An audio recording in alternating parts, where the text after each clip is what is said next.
Hello students, welcome back to our channel. हम last video में peninsula plateau को cover कर चुके थे। इस वीडियो में हम आइलैंड्स वाला टॉपिक कवर करेंगे बहुत अच्छे से। अभी तक हम जो टॉपिक चैप्टर पढ़ रहे हैं फिजिकल फीचर्स ऑफ इंडिया, उसमें हमने माउंटेन्स, हमने coastal plains, Indian desert, Himalayan mountains हमने देखा ही। और अभी लास्ट वीडियो में हमने पेनिनसुला प्लेटू के बारे में पढ़ा अच्छे से। अब हमारा जो टॉपिक है दैट इज आइलैंड्स।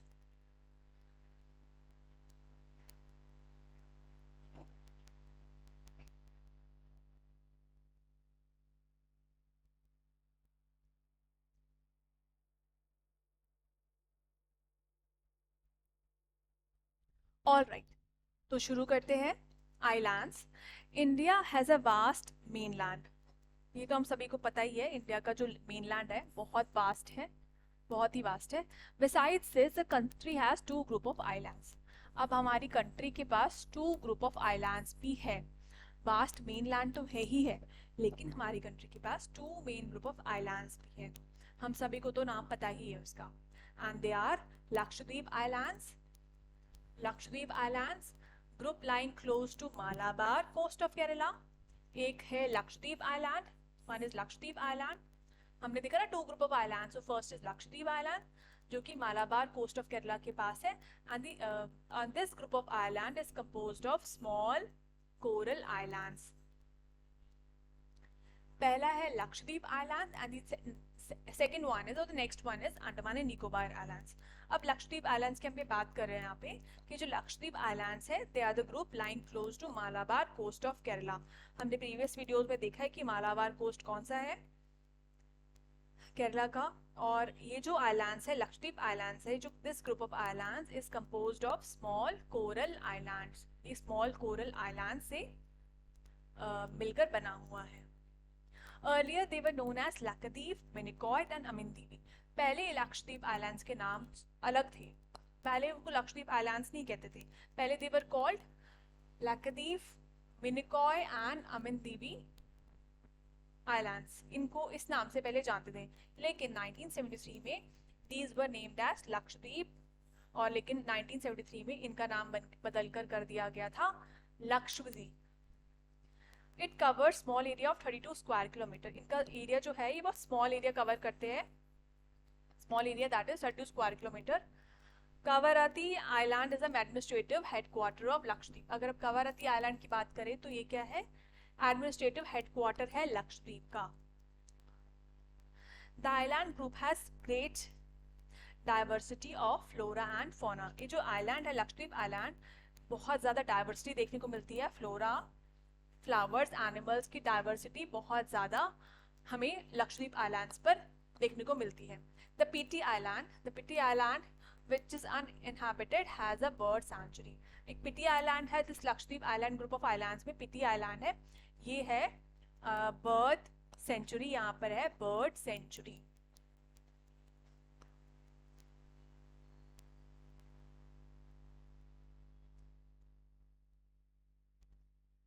हमें तो क्लियर ही है, ये पता ही चल गया है, हमें तो देख ही लिया हमने प्रीवियस वीडियो में कि लक्षद्वीप यहाँ पर है, this is Malabar coast of Kerala, और यहाँ से इसके इधर इस साइड है, और दिस इज इंडिया का मेनलैंड ये सारा, और यहाँ पर है Andaman and Nicobar island. Sorry, this is Andaman and Nicobar, this is Andaman and Nicobar का आइलैंड्स। तो two group of India islands India has, two group of islands, one is Lakshadweep and the other one is Andaman and Nicobar islands. All right, आगे चलते हैं। This is a map of Lakshadweep. अब अपनी पिटी island की बात करी थी कि वहां पे बर्ड सेंचुरी, तो this is Pitti island, this one is Pitti island, this is Pitti island, यहाँ पे है बर्ड सेंचुरी। अगर हम देखें तो दिस इज, ऊपर वाला इज लक्षद्वीप, ये लक्षद्वीप है, और दिस इज मिनिकॉय, ये है मिनिकॉय, और इसके बीच में है 9 degree channel. This becomes important कि 9 डिग्री चैनल किसके बीच में, तो इस और इसके बीच में, लक्षद्वीप मिनिकॉय के बीच में है 9 डिग्री चैनल, और मिनिकॉय के बाद आती है 8 डिग्री चैनल। नीचे आगे मालदीव्स है, तो उसके बीच में है 8 डिग्री चैनल। ओके, तो दिस बिकम्स इंपॉर्टेंट कि मिनिकॉय लक्षद्वीप के बीच में 9 डिग्री चैनल और मिनिकॉय के बाद है नीचे 8 डिग्री चैनल।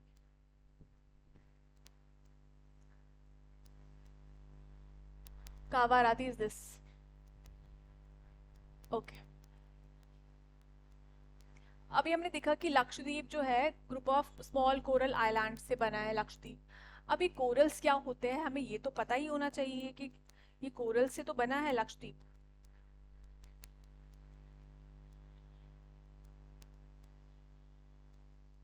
हमने देखा है कि लास्ट स्लाइड में कि जो लक्षद्वीप है ग्रुप ऑफ आइलैंड्स है, it is composed of, Lakshadweep is a group of islands composed of coral islands, coral से बना। अभी कोरल्स क्या होते हैं, दिस बिकम्स इंपॉर्टेंट। ओके, जो कोरल पॉलिप्स है they are short lived microscopic organisms. What are corals, corals क्या होते हैं, कोरल पॉलिप्स आर जो शॉर्ट लिव्ड है माइक्रोस्कोपिक ऑर्गेनिजम्स है, जो करते हैं दे लिव इन कॉलोनीज, ये हमेशा they live in colonies. Coral polyps are short-lived short-lived microscopic organisms and they live in colonies. Next, they flourish in shallow, mud-free and warm water. ये flourish कहाँ पर करते हैं, this becomes important कि even mains में भी ये important हो जाता है कि कोरल का टेम्परेचर क्या है, कहाँ पर वो ग्रो करते हैं, उनका ये डिस्क्रिप्शन आप बताएंगे कि वो हमेशा शैलो में फ्लरिश करेंगे, मड फ्री वाटर होना चाहिए, वार्म वाटर होना चाहिए। अगर मड वार्म वाटर नहीं होगा तो वो नहीं, दे विल डाई। अगर बहुत ज़्यादा गर्म हॉट वाटर हो जाएगा, टेम्परेचर बहुत बढ़ जाएगा, तो ऑब्वियसली तो कोरल पॉलिप्स तो नहीं रहेंगे, फिर दे विल डाई। तो दिस बिकम्स इंपॉर्टेंट, ये हमें पता ही होना चाहिए, याद होना चाहिए। जो कोरल है they flourish in shallow water में फ्लरिश करते हैं, शैलो वाटर में फ्लरिश करते हैं, शैलो वाटर, मड फ्री और वार्म वाटर में they flourish. They secrete calcium carbonate, calcium carbonate को सिक्रीट करते हैं। Coral polyp secrete calcium carbonate. The coral secretion and their skeletons from coral deposit in the form of reefs. जो coral secretion करते हैं, coral secretion और इनकी जो skeletons है from coral deposit in the form of, और reefs के form में डिपॉजिट हो जाते हैं इन द फॉर्म ऑफ रीफ्स। अब इनका आगे हम पिक्चर देखेंगे तो हमें क्लैरिटी होगी रीफ्स कितने तरीके की होती है और क्या डिफरेंस है इन रीफ्स में आपस में, वो भी हम देखेंगे आगे। ओके, तो दे आर मेन, अगर यहाँ पे हम देखें तो यहाँ पे मेंशन है कि देर आर मेनली 3 काइंड्स की रीफ्स होती है। First one is barrier reef, second is fringing reef and third one is atolls. तो 3 रीफ का काइंड्स है, there are 3 different kinds of reefs. First is barrier reef, next is fringing reef and the third one is atolls. The Great Barrier Reef of Australia, Great Barrier Reef कहाँ पर है, Australia में। तो Great Barrier Reef of Australia is a good example of first kind of coral reefs. तो जो Great Barrier Reef है Australia में, it is an example of barrier reef का, ये barrier reef का example है, that is in Australia. Atolls are circular और horse shoe shaped coral reef. जो एटॉल्स का है, यहाँ पे एटॉल्स के बारे में बताया कि जो एटॉल्स वाले रीफ्स होते हैं ये हॉर्स शू शेप्ड में होते हैं और ये सर्कुलर होते हैं, they are circular. Atolls are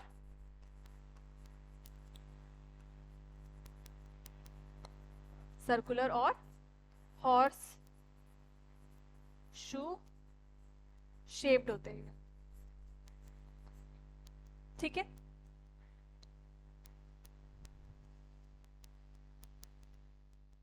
ये देखिए, the first one is fringing reef, second is barrier reef. जो ग्रेट बैरियर रीफ है ऑस्ट्रेलिया का, वो एग्जाम्पल ये great barrier reef Australia, great barrier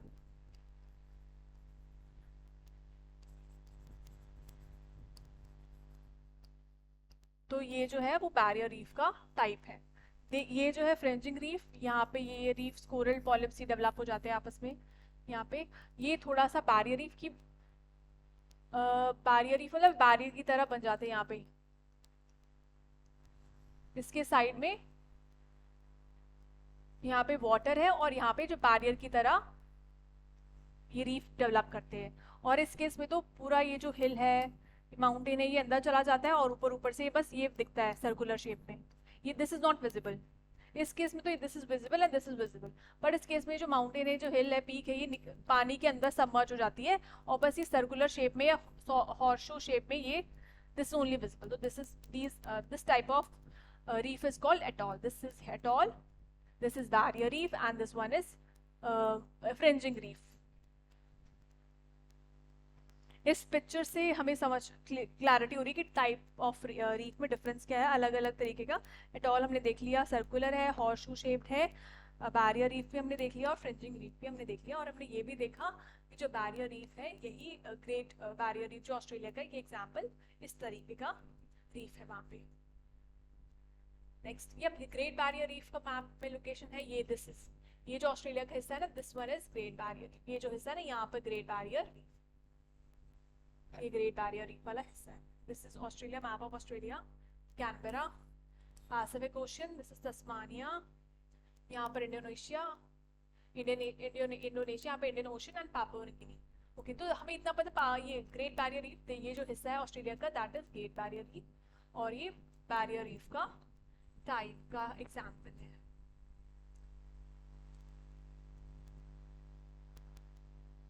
okay, आगे चलते हैं. The elongated chain of islands located in the Bay of Bengal extending from north to south, these are Andaman and Nicobar. अब हमने लक्षद्वीप के बारे में देख लिया, क्या है, कोरल पॉलिप्स से बना है वो आइलैंड, कोरल आइलैंड्स है. कोरल पॉलिप्स के बारे में भी हमें आइडिया लग गया है ना. अब हम अंडमान एंड निकोबार आइलैंड्स के बारे में बात कर रहे हैं कि जो यहाँ पे बताया गया है, जो इलोंगेटेड चेन ऑफ आइलैंड्स है, elongated chain of islands, elongated chain of islands जो बे ऑफ बंगाल में लोकेट करते हैं, नॉर्थ टू साउथ एक्सटेंड कर रहे हैं, और इन्हीं को कहते हैं अंडमान एंड निकोबार आइलैंड्स, और इनको बोलते हैं Andaman and Nicobar islands. They are bigger in size and are more numerous and scattered. अगर हम अंडमान की बात करें तो ये bigger in size है as compared to लक्षद्वीप, और ज़्यादा scattered है, ज़्यादा फैले हुए हैं. तो they are bigger in size and are more numerous, ज़्यादा है and scattered है. The entire group of islands is divided into two broad categories. और जो entire group of islands है अंडमान एंड निकोबार आइलैंड्स का, it is divided into two broad categories में इसको divide किया गया है. This becomes important कि जो entire group of islands है अंडमान का, अंडमान निकोबार आइलैंड्स को, so two main groups में divide किया गया है. First one is जो अंडमान है, that is in the north and Nicobar in the south. Andaman in the north में अंडमान है, and the south में Nicobar in the south. It is believed that these islands are an elevated portion of submarine mountains. ऐसा माना जाता है, ऐसा believe किया जाता है, ये जो आइलैंड्स हैं अंडमान निकोबार आइलैंड्स, ये एलिवेटेड पोर्शन है, उठे हुए पोर्शन है सबमरीन माउंटेन्स का. जो माउंटेन्स थे ना, वो ऊपर उड़ गए, एलिवेटेड पोर्शन, वही अंडमान एंड निकोबार आइलैंड्स है. These island groups are of great strategic importance. ये जो आइलैंड ग्रुप्स है, बहुत बहुत ज़्यादा इनका स्ट्रैटेजिक इंपॉर्टेंस है, बहुत ही इंपॉर्टेंट है हमारी कंट्री के लिए, बहुत ही ज़्यादा इंपॉर्टेंस है, स्ट्रैटेजिक इंपॉर्टेंस इन आइलैंड्स की. There is great diversity of flora and fauna in this group of islands too. जैसे हमने लक्षद्वीप के बारे में पढ़ा कि वहाँ पर फ्लोरा एंड फोना का बहुत ज़्यादा डाइवर्सिटी देखने को मिलती है. सिमिलरली, और पिटी आइलैंड भी देखा हम लक्षद्वीप में, जहाँ पे बर्ड सेंचुरी है, वैसे ही अंडमान निकोबार में भी बहुत ज़्यादा डाइवर्सिटी है, बहुत ज़्यादा फ्लोरा फोना की वैरायटी, डाइवर्सिटी हमें देखने को मिलती है. आगे चले तो these islands like close to equator, और ये जो आइलैंड्स हैं अंडमान एंड निकोबार आइलैंड्स जो है, ये इक्वेटर के क्लोज है.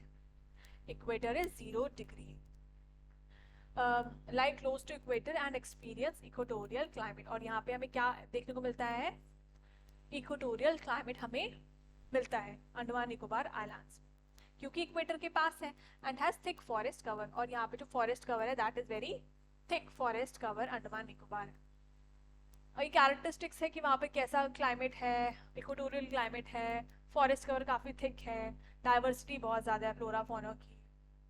और ये Andaman Nicobar islands bigger size में है, ज़्यादा स्कैटर्ड है, ज़्यादा न्यूमरस है. तो दिस इज वेरी इंपॉर्टेंट. अगर हम इक्वेटोरियल क्लाइमेट की बात करें कि इक्वेटोरियल क्लाइमेट क्या होता है और कैसा होता है वहाँ पे वेजिटेशन, वहाँ पे क्लाइमेट, वहाँ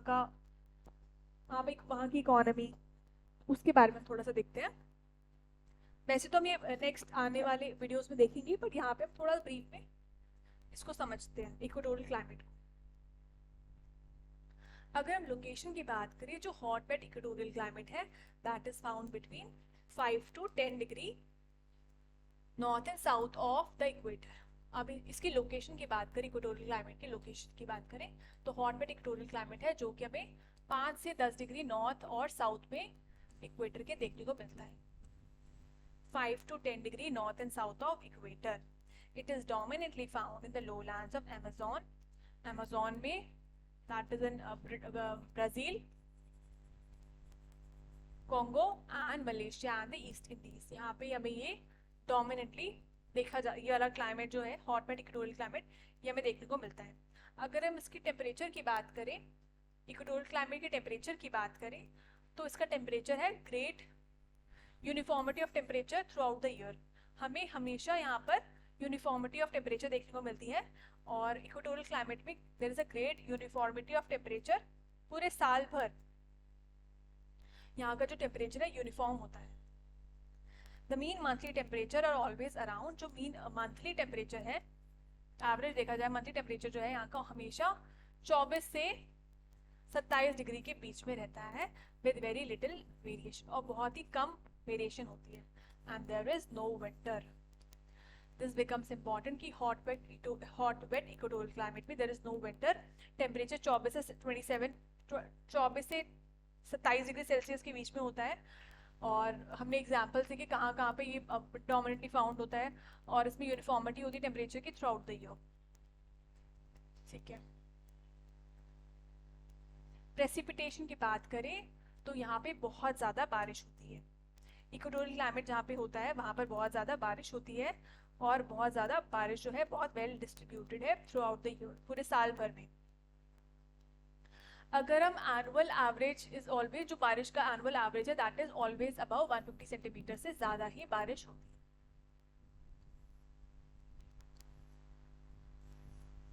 150 सेंटीमीटर से अबव ही बारिश होती है overall. In some regions the annual average में भी एज हाई, और कुछ कुछ रीजन्स में, जो इक्वेटोरियल क्लाइमेट के रीजन्स है उनमें कुछ कुछ रीजन्स में बारिश जो है 250 से 300 सेंटीमीटर से भी तक हो जाती है। और यहाँ पर हमें कोई भी ऐसा महीना नहीं मिलता जहाँ पे जिस महीने में बारिश ही ना हो। ऐसा there is no month without rain, there is no month without rain. The monthly average about 6 centimetre most of time, और जो मंथली बारिश जो है वो अबाउ 6 सेंटीमीटर होती है। There is much evaporation and convection air currents are set up. बहुत ज़्यादा इवेपोरेशन होता है, बहुत ज़्यादा इवेपोरेशन, ह्यूमिडिटी बहुत ज़्यादा होती है। कन्वेक्शन एयर करंट्स वो ऊपर मूव करती है, फॉलोड बाय हेवी थंडरस्टॉर्म्स भी देखने को मिलते हैं आफ्टरनून्स में। आफ्टरनून्स में थंडरस्टॉर्म्स भी देखने को मिलते हैं इक्वेटोरियल क्लाइमेट में। अगर नेचुरल वेजिटेशन की बात करें तो यहाँ पर तो बहुत टेम्परेचर भी हाई है, प्रेसिपिटेशन भी बहुत ज़्यादा है, बारिश बहुत ज़्यादा है। एनुअल देखा तो हमने देखा ही कि 150 सेंटीमीटर से ऊपर ही होता है। अगर हम नेचुरल वेजिटेशन की बात करें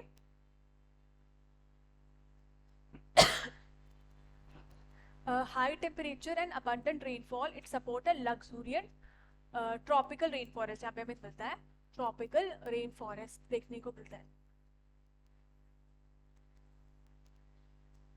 बहुत ज़्यादा अबंडेंट रेनफॉल हो रही है तो हमें ट्रॉपिकल रेन फॉरेस्ट यहाँ पे देखने को मिलता है। अमेजॉन लोलैंड्स की बात करें तो forest is so dense that it is called selvas. Amazon lowlands में फॉरेस्ट जो है इतना ज़्यादा डेंस है, इतना ज़्यादा फॉरेस्ट है, थिकली कवर्ड है, बहुत डेंस है, वहाँ पर उसको कहते हैं सेल्वास। अगर इक्वेटोरियल वेजिटेशन की बात करें it comprises a multitude of evergreen trees देखने को मिलते हैं। एवरग्रीन ट्रीज होते हैं वहाँ पे, और ये ट्रॉपिकल हार्डवुड को यील्ड करते हैं, जैसे कि एग्जांपल्स महोगनी, एबनी, डाइवुड्स, ये सभी इक्वेटोरियल क्लाइमेट में देखने को मिलते हैं। ट्रॉपिकल रेन फॉरेस्ट है तो ये सब हमें एवरग्रीन ट्रीज वहाँ पे देखने को मिलते हैं, क्योंकि बारिश हमेशा ही है, उतनी ज़्यादा बारिश है। एनुअली हमने देखा कि 150 सेंटीमीटर अबव, और कुछ कुछ रीजन्स में तो अबव 250 सेंटीमीटर 300 सेंटीमीटर तक होती है। हमने वहाँ पे ट्रॉपिकल हार्डवुड्स होते हैं जैसे कि महोगनी, एबनी, डाइवुड्स, ये हमने देखा। In the coastal areas and brackish swamps mangrove forest है, और कोस्टल एरियाज में ब्रैकिश स्वैम्प्स में वहाँ पर मैंग्रोव्स भी होते हैं। मैंग्रोव फॉरेस्ट भी देखने को मिलते हैं इक्वेटोरियल क्लाइमेट में। अगर इकोनॉमी की बात करें तो यहाँ की मेजर ट्राइब्स है Indian tribes of Amazon basin. अगर हम इक्वेटोरियल क्लाइमेट की बात करें वहाँ पे अगर हमें मेजर ट्राइब्स देखने को बताएं तो वो मेजर ट्राइब्स वहाँ पर Indian tribes of Amazon basin, pygmies of Congo basin, Indian tribes of Amazon basin, pygmies of Congo basin, Orang Asli of Malaysia. This becomes important कि ये वाली ट्राइब कहाँ पर है। प्रिम्स के पॉइंट ऑफ व्यू से हमें पता होना चाहिए कि इस ट्राइब हमें मलेशिया में मिलती है। फिर ये ट्राइब कहाँ की, pygmies of Congo and Indian tribes of Amazon. Economy की बात करें तो in the forest most primitive people live as hunters. जो फॉरेस्ट में क्या होता है, जो प्रिमिटिव लोग हैं वो हंटर्स की तरह रहते हैं, and they are hunters and collectors की तरह रहते हैं, and they are more advanced ones practice. और जो एडवांस्ड वन है, प्रिमिटिव तो हंटर्स और गैदरर्स कलेक्टर्स की तरह रहते हैं, लेकिन जो एडवांस्ड है वो प्रैक्टिस करते हैं शिफ्टिंग, कल्टिवेशन को प्रैक्टिस करते हैं। Some plantation are also practice, like कुछ प्लांटेशन क्रॉप्स भी वहाँ पे प्रैक्टिस की जाती है, जैसे कि रबर, कोकोआ। इन दोनों को भी वहाँ पे प्लांटेशन क्रॉप्स को भी प्रैक्टिस किया जाता है एडवांस पीपल के द्वारा। ऑल राइट, तो हमें समझ आ गया, हमने ट्राइब्स के नाम देखे, कौन से कहाँ से कौन सी जगह के ट्राइब्स हैं। हमने ये भी देखा कि वो प्रिमिटिव लोग हंटर्स और कलेक्टर्स के फॉर्म में वहाँ पे रहते हैं, और जो एडवांस्ड है वो प्रैक्टिस करते हैं शिफ्टिंग, कल्टीवेशन। हमने कुछ देखा प्लांटेशन क्रॉप्स के बारे में, रबर और कोकोआ, तो ये सब भी वो लोग प्रैक्टिस करते हैं वहाँ के लोग। ये जो रीजन है जो मैप में मार्क्ड है, ये है इक्वेटोरियल रीजन। ये सभी है equatorial region, this is equatorial region.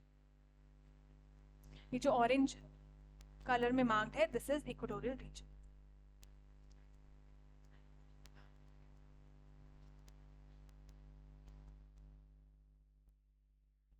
आगे चलते हैं। एक फैक्ट है यहाँ पे, इंडिया का ओनली एक्टिव वॉल्केनो, अगर इंडिया की बात करें, इंडिया का ओनली एक्टिव वॉल्केनो जो है इंडिया का, is found in Barren island.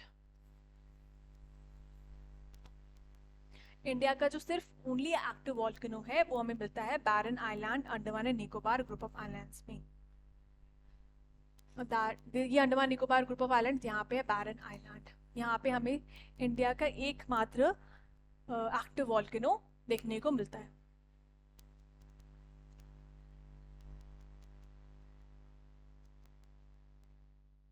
Okay, the detailed account of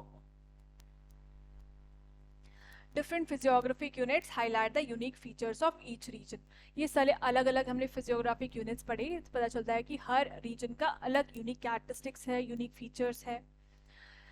It would, however, be clear that each region complements the other and makes the country richer in its natural resources. यह हमें clear होता है कि हर reason एक दूसरे को complement करता है और उस रीजन को, हमारी कंट्री को एक रिचर नेचुरल रिसोर्स बनाता है, और इससे हमारी कंट्री क्या बनती है, एक रिचर नेचुरल रिसोर्स की तरह बन जाती है। The mountains are the major source of water. जो माउंटेन्स है, they are the major source of water, का मेजर सोर्स है, क्योंकि इस ग्लेशियर से सारा नदियाँ का ओरिजिन है। Chema Yungdung glacier, Milam glacier, Satopanth glacier, Gangotri glacier, Yamunotri glacier, सारे जो रिवर्स है तो माउंटेन से ही आ रही है। तो जो माउंटेन है तो क्या है, they are major source of water, major source of water तो है ही है, एंड फॉरेस्ट की वेल्थ के लिए। द नॉर्दर्न प्लेन जो है, they are the greeneries of the country, वहाँ पे कल्टिवेशन हो रहा है, एग्रीकल्चर हो रहा है नॉर्दर्न प्लेन्स पे, and they provide base for early civilisation का वो बेस प्रोवाइड करती है। The plateau is storehouse of minerals. जो प्लाटो में क्या है, मिनरल्स का स्टोर हाउस है। दिस बिकम्स इंपॉर्टेंट कि प्लाटो में हमें मिनरल्स मिल रहे हैं, which has played a crucial role in the industrialisation of the country, और उसकी वजह से इंडस्ट्रियलाइजेशन हमारी कंट्री में हुआ है, क्रूशियल रोल प्ले किया प्लाटूज ने, क्योंकि वहाँ पे स्टोर हाउस ऑफ मिनरल्स हमें मिले। ठीक है, the coastal region and island groups are provide sites for fishing. जो कोस्टल रीजन्स है, आइलैंड्स है, वहाँ पे हमें क्या होता है, हमें साइट प्रोवाइड करते हैं फिशिंग के लिए एंड पोर्ट एक्टिविटीज के लिए, they provide site. Thus, the diverse physical features of the land have immense future possibilities of development. तो यही हमने कंक्लूड करा कि जो फिजिकल फीचर्स का इतना डाइवर्स हम देखते हैं, तो इससे हमारी कंट्री के ओवरऑल डेवलपमेंट में फ्यूचर में आने वाले समय में पॉसिबिलिटीज़ हमें नज़र आती है। माउंटेन से रिवर्स आ रही है, फॉरेस्ट, वहाँ पे फॉरेस्ट बेल्ट है, प्लाटूज में मिनरल्स का स्टोर हाउस है, प्लेन्स में ग्रेनरीज, एग्रीकल्चर, ये सब हो रहा है। आइलैंड्स, कोस्टल एरियाज में फिशिंग, पोर्ट साइट्स हैं। तो ये सभी चीज़ें हमें पॉसिबिलिटीज़ देती है कि इंडिया के फ्यूचर आने वाले डेवलपमेंट में कितना हम अच्छे से और डेवलप कर पाएंगे। आज का हमारा जो लेक्चर है अब फिर ये कंप्लीट होता है। हमने सारा टॉपिक कवर किया है, हमने पूरा chapter physical features of India का, ज्योग्राफी का चैप्टर कंप्लीट करा है। I hope you like the video. Thank you so much.